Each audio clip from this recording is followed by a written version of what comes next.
Hello મિત્રો, નૈતિક Raval blog city ચેનલમાં તમારું સ્વાગત છે.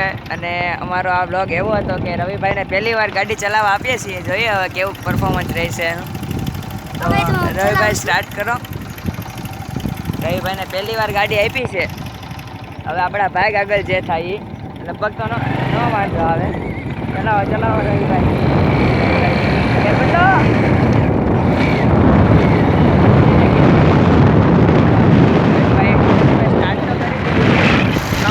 ચલાવે પણ છે. હવે જોઈએ આગળ કેમ છે. લીવર આપો રવિભાઈ. નોર્મલ આપણી રોડમાં બહુ લીવર આપો. મિત્રો એકદમ કમ્પ્લીટ રવિભાઈ હાલમાં ગાડી ચલાવે છે. અને ચોથા ગેરમાં ભાઈએ ટોપ લઈ લીધી છે.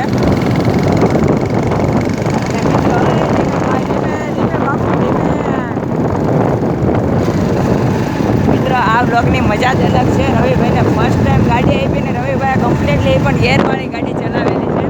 તો રવિભાઈ માટે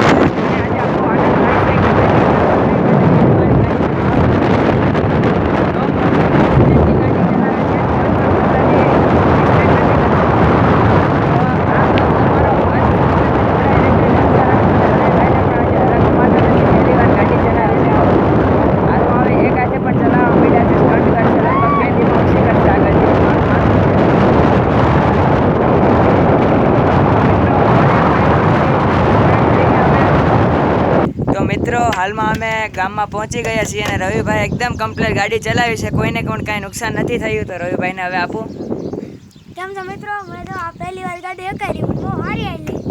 અને અમે તો મારા દોસ્તારના ગામમાં આવી ગયા છીએ. હવે દોસ્તાર સાથે મુલાકાત કરીએ એવો વ્લોગ આપણે 2 દી પછી મૂકીશું. કેમ કે હાલમાં દોસ્તાર અહીંયા ગામમાં છે ને, બહાર આંટો મારવા ગયો છે. તો એ હવે 1-2 દિવસ પછી આવશે. લગભગ બગડાણા ગયો છે એ વાત મળી મને. તો એનો વ્લોગ આપણે 2 દી પછી મૂકીશું. સ્પેશિયલ આપણે રવિભાઈના દોસ્તારને મળવા આવ્યા હતા, પણ હાલમાં એ નથી.